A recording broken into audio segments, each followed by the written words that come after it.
When many people cook fish at home, they use salt and cooking wine to marinate it. However, the fish bone is the source of the fishy smell. There is a fish bone on both sides. Cut off both to remove the fishy taste. Finally, chop the fish into 1 centimeter pieces. Don't cut the pieces too big or they won't taste as good. Put the fish in a big bowl.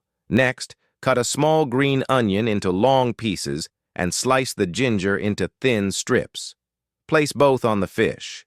Add a small amount of salt and a spoonful of pepper. Put on disposable gloves and squeeze the green onion and ginger to release their juices. This is the key to removing the fishy smell. Then, mix the fish for 3 minutes.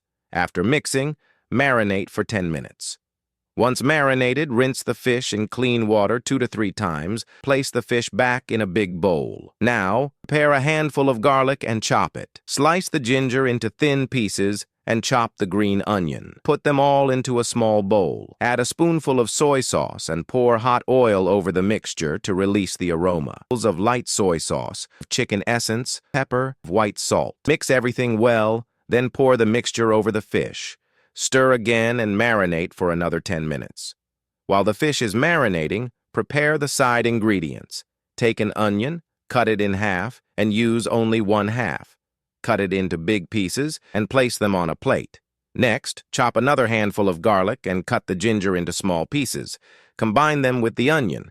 Prepare a piece of tofu skin and slice it into thin strips and place it on a plate. Take a handful of enoki mushrooms, tear them into small pieces, and set them aside. Now, heat a casserole and pour in hot oil. Add the onion, garlic, and ginger, followed by the enoki mushrooms and tofu skin.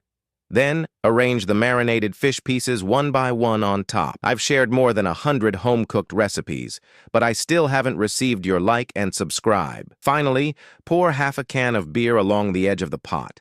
Cover the lid and simmer over low heat for 10 minutes. When the time is up, open the lid. The aroma is incredible. Sprinkle with chopped green onion, and a delicious casserole fish is ready. This dish looks tempting and appetizing. The fish is tender, delicious, and completely free of any fishy smell. During cold weather, stewing it in a pot is perfect for the whole family. The side dishes also absorb the rich fish broth, making them incredibly flavorful. If you like this recipe, try it at home.